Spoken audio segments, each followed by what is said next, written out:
gentlemen, to present the same, I would like to invite on the stage Mr. Rajesh Thapar. He has over 22 years of experience with a demonstrated history of working in the banking industry.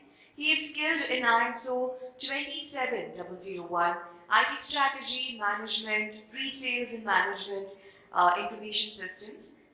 Can we have a huge round of applause for Mr. Rajesh Thapar? Hello guys, good morning. Thanks Rishi for setting up the context for my session. And the purpose of this particular session is one, also to tell what CISO has been undergoing. I mean, most of you are from the CISO community, are working under CISOs or are the CISOs. What is it that takes for a CISO and what are the expectations from the organizations, what the CISO has to be? It's very, it's just increasing all the time. Okay, so we just cover a few of those things. And in the way, on the path of it, I would definitely expect if there are a few questions that at the end of it, I'll be happy to take those as well. Yeah. This slide, it's pretty common slide, obvious slide. I'll not spend too much time here, but just for setting the context and just taking on the cue from ภิshi was saying, the digital disruptions are plenty. There are a lot of digital transformations happening all across all the emerging technologies. Every organization wants to adopt, and when you adopt, it increases your risk exposures. So how do you balance? And that is where the role of CISO is becoming more and more important. Because the organization on one side wants to have all these technologies brought into the environment, and at the same time they don't want anything going wrong. How do you balance it? I mean, it's left to this particular guy who probably has to have very broad shoulders, okay, and have to convince everybody in the leadership that I am with you. At the same time, I need to put in controls as well. So that's what is making the things much more nastier and difficult. Pandemic after effects. He covered about work from home. Pandemic is almost gone. That's what we believe. But the after effects are evident, and there comes the risk exposure. The perspectives have changed. The organizations, how they look at risk, I would assume and I would believe that you would also agree. The risk appetite has changed. For us, if 2 years back we were to take a risk review of something, is different what I do it today. All of us agree to that, right? Our risk appetites have changed. That pandemic after effect has impacted. That vaccines and all that was for our physical body. But virtually, there are a lot of things that have undergone. Ever increasing attack surface, again the point which he was mentioning, the attack surface is now extended to the home machines. It's expected from your partners, your supply chain. You don't know where all your attacks are coming in. And this is a big gap that always was causing that unknown fear in CISO's minds. Right? So attack surface management is an important area for the CISOs to manage, handle and get visibility on what can go wrong before it actually goes wrong. Integrated partner system is again a related term. Regulatory compliance, a lot of focus is there which is driving transformation. And why I specifically use the word cyber security transformation is digital disruption is causing the transformation of the digital assets. What is causing the transformation of cyber security? That is also undergoing a change. The cyber security, whether it's from a tool perspective, whether it's from your processes perspective, whether it's your risk appetite, whether the board's understanding of it, whether your CEO's interaction, everything has changed. Right? So this phase is also a phase of cyber security transformation. And regulatory compliance is adding to it. We all know risks, we all know threats, we have been having strategy plans and all that stuff. But this element, the second last item, sometimes makes us shuffle those and bring some things up because of regulatory compliance requirements. And he was mentioning 72 hours for GDPR. We know there is a cert requirement for 6 hours. There is an RBI requirement from 2 to 6 hours, right? With attack surface going all over the place, you have a lot of partners to meet those timelines. It's just a different process, different procedures, different person who will have to be thinking through the entire chain. The last is definitely the cybercrime increase, which is also causing us to rethink and come up to meet the expectations of the organization. This is what I believe. See, I have been in this industry on the cyber side for almost 20 years. We don't call it cyber then, we used to call it information security and all that stuff. When I did my masters in technology, I believe I have learned technology, I have learned cryptography, I have learned system security. I am good to take care of everything that is required for system security. Because the security at that point of time was different. It was more of what I see on this chart here. The CISO was responsible for protecting and monitoring the infrastructure. Right? They will primarily put in those controls in place, and he is one guy who will be brought up to that role since he understands what are the control implementations required to avoid a breach either happening or to get repeated. This is where it used to end. Right? Avoiding risk was used to be the term. I mean, in many organizations, I can always say about 5 years back, CISO was always perceived to be a no man. We will not take. I mean, all the guys who would have transitioned from IT to this word or in IT, they would always agree with me that they typically say, yeah, whatever we take to you, you will always say no. You can't do this, you can't do that. Right? So that's what the perception and the perceived impact was. Aligned controls were primarily tech driven. Our interactions was mostly with IT. It was a toll gate. Why I say toll gate? In the entire chain of all their projects and all, when they have to go live, they'll come back, give me a sign off. I say, sorry. No, I don't agree with all what you have done. Go and do a rework. Right? So this is all what, and most of you will resonate, the guys who have been there for 10 to 15 years in this industry and seeing this is all what we used to do. Compliance was typically these standards or the regulations or whatever are documented prescriptively, we will follow it. Security was IT risk. Even today, I mean, why should I say even today, people don't differentiate between InfoSec, cyber, IT security, IT implementation, anything on that, this is the person to catch hold of. Right? And at that point of time, it was more of IT risk. The IT confined, the CIO should take care of that. CEO probably has better things to do.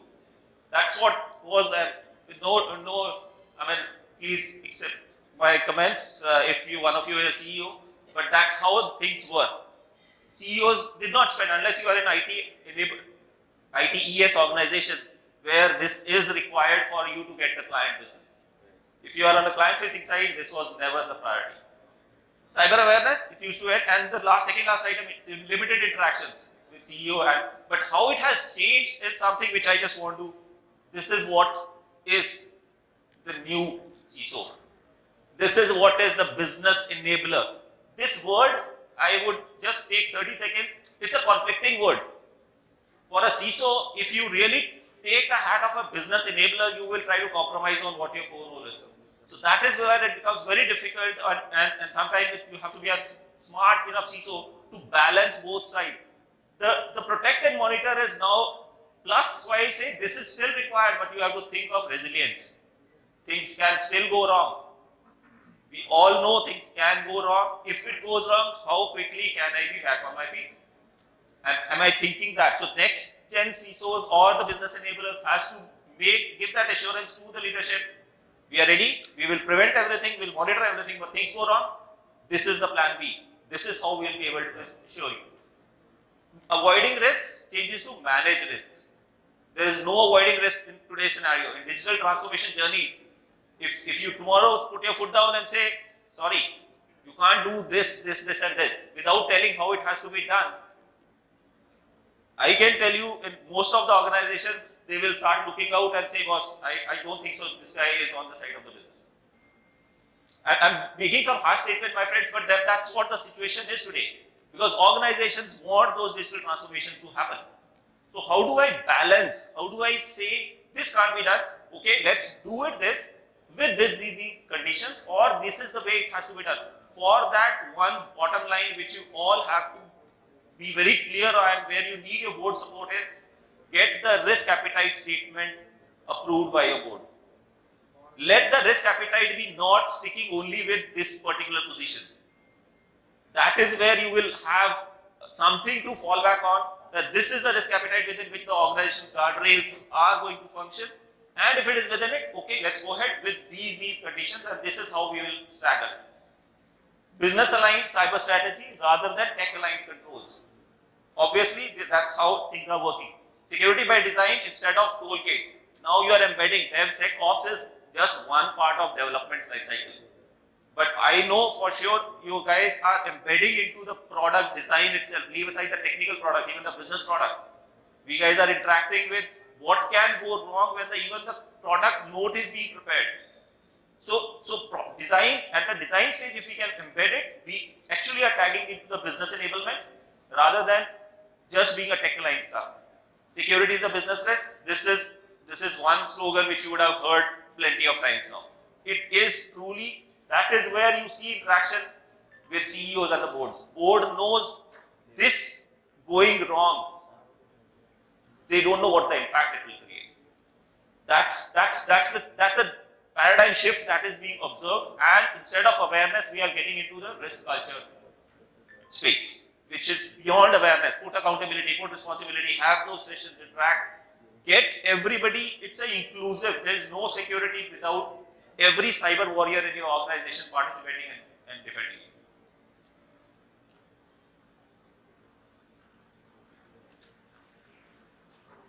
These were the three typical CISOs. You will resonate. Post-breach CISOs, he was not a CISO, but something happened in the organization, somebody was brought in and made a CISO. Going forward, you take care of it. It should not happen again. Right? Then you have a tactical or operational CISO. Things are working. Operationally, he will look into it. Technical guy, a very, very short-sighted person who is just seeing things to a firefighting sort of a person. This is again not a far-fetched, but this worked pretty good over the years. I'm not saying good or bad, but these things work and they are required. Each of them is required. This is one of the biggest learning. Post-breach CISOs, they are the one at the time of breach, what you learn, you will have never learned earlier or you never learn again. I know it, nobody wants to be in that situation. But luckily, I was in one of the conferences in Israel wherein I got to meet the SolarWinds CISO. After the breach, the way he told the story of how his thought process, how his thinking, how everything changed for him. It was totally, it's an eye-opener. I know during that time of stress, the things are different, but these things do make a difference. Post-breach CISOs, nobody wants to be there, but that's how it is. Steady state, everything is going on, somebody has been brought in, he just need to tick mark, follow the processes, go on. These are the ones which the organizations are looking for. Are you a transformational CISO? Can you help transform business? Again, within the guardrails. This is very important. I'm at no point saying stop doing what controls you are enforcing, just be sitting with side of the business. No. But you will have to balance these, and these are important areas where we will discuss a little bit more on what are these things. But transformational CISO, and the last one is customer facing. To be honest, in last 27 years of my being IT or cyber, in last probably 3-4 years, I have actually been going and talking to customers. For last 20 years, no way. I was an internal CISO, or not even CISO. I mean, to be honest, I was an IT developer, then an administrator, and kept at various stages. But there was never customer interaction per se. Today, you are asked to be siding with the business guys and say, we are going to pitch this particular business product. Be with us. How do you give assurance? Right? How do you make yourself as a support or a business accelerator for these guys? This is something which, again, some of the roles may not even entail that, but there are many which would come to that stage. You are pitching as a pre-sales guy, even if you are in a banking organization or any other manufacturing organization per se, because your clients are concerned on the breaches that can happen. Quickly, I'll glance through these. These are the traits which I believe beyond the technical traits or any other traits that one need to have. Influencer. You have to be influencer. You have to influence. You have to be really convincing guy to make that happen. You should be first sure what you want to drive and have this. Risk manager, I already covered that you need to manage this.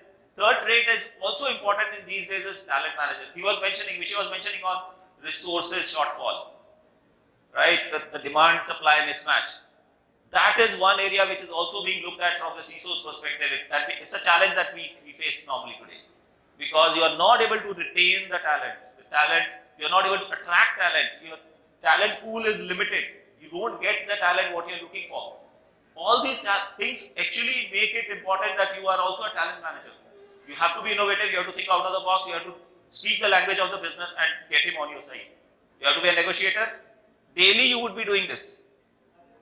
Right? This is one role which all of us, we may not be commercially negotiating, but we will be negotiating on some other terms, right? Socialized security. This is one important element I can tell you which is required for you to get visibility in the organization, to let people know what you are looking from them and your voice be heard. So you have to socialize within the organization. Conflict management every day, right? And in this I can give you an example. I normally use this tool for my own team. I make them, you play on front foot, go all aggressive, put all the controls what you want. When the conflict come in, let me see what we can negotiate. This is something, because if you upfront tell the lesser controls, business will go much weaker. Go with the stronger set controls. You have to this is required. I mean, every day, not only CISO's role, every role. This conflict is there because every guy has his own intent. Proactive and practical. This is a challenge which the enterprises, the business and the organizations have always been facing earlier, that the CISOs are not practical. You are telling theoretical. And I keep hearing, I mean, to be honest, we even hear it today, people saying that whatever you say is theoretical. How do you make them feel that what you say, till the time it doesn't happen, it may look theoretical, but the moment it happens, then the practical impact of it is something which nobody wants to see. And the last is cost optimization. This is also coming into the bucket of CISOs now. Because what I am told is, we have finite budgets, finite resources. Whatever you have, work with this. How do you balance out, how do you create your strategy on it is the skill that a CISO today is. Business enabler CISO, I mean, I have about 8 to 9 minutes. So these are 4 traits which I feel a business enabler has to have: balance the organizational priorities, the enterprise priorities and the protection priorities. Don't be, you are a leader. Business, again, I'm not speaking on the language of a business, but I am also a believer of that if you don't let the organization grow, how will you grow? If you just put everything as that we need brakes. It's a Ferrari, we need brakes. But that brake, when, how much? If you really keep it very tight, the Ferrari will become Maruti Alto. So let's balance that. It's over experience, it's interaction, it's trust.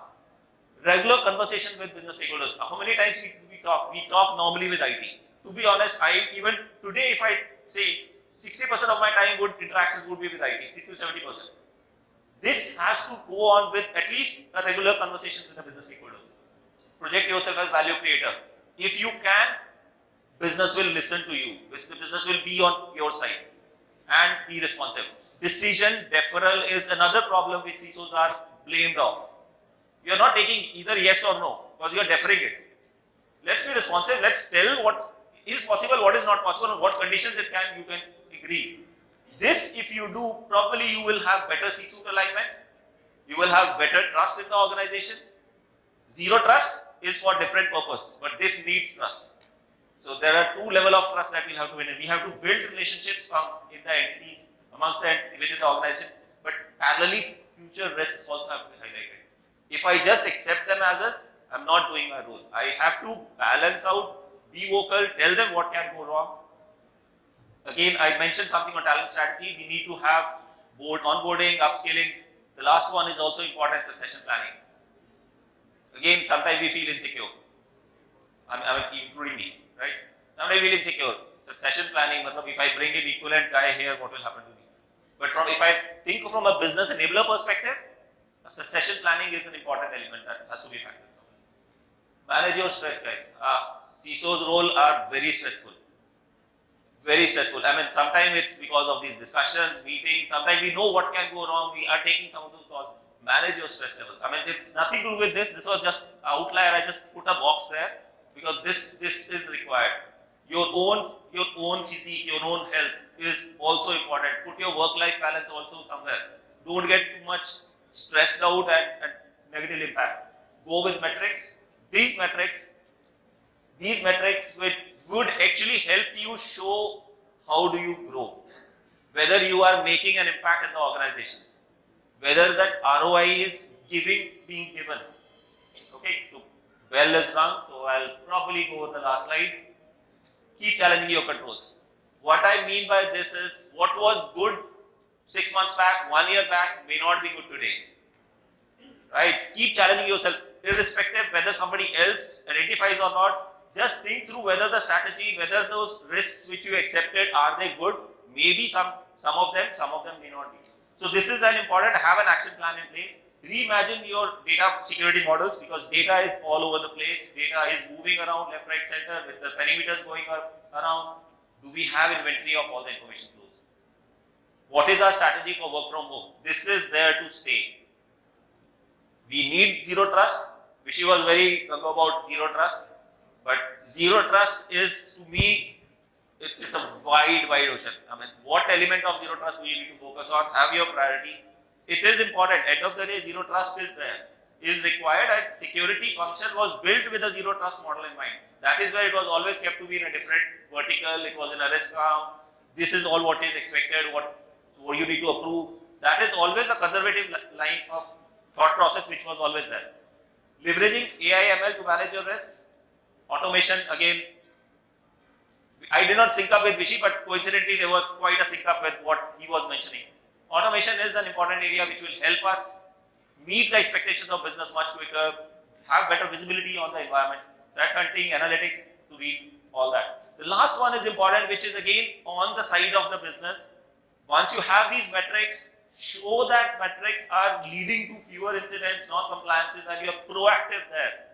You are establishing trust, not only within the organization, with the customers, and you are using all that to ensure that you, as a security head or a security CISO or a security professional, is a business accelerator guy. It's easier said than done, but this is something which is the expectation from the business, and this is something, to be honest, I practice. It's not that it's only for the slides. I practice, I try to practice, I maybe 80% there. But my request to each one of you is, and the guys who probably are just coming into this security field, that technology understanding is very good. How do I get aligned with the business? How do I make an impact? How do I make the business trust me? How is that expectation setting happens between the two entities? And from there, I think it will be a much more fruitful relationship, and I would be termed as a business enabler rather than a toll gate, no-go, or whatever terms that CISOs have, adjectives that have been put to CISOs, right? I think that's all I had. I don't know if I have time, but if there are any questions, either online, offline, you can always. We can take up to 2 questions, sir. Sure, there is one here.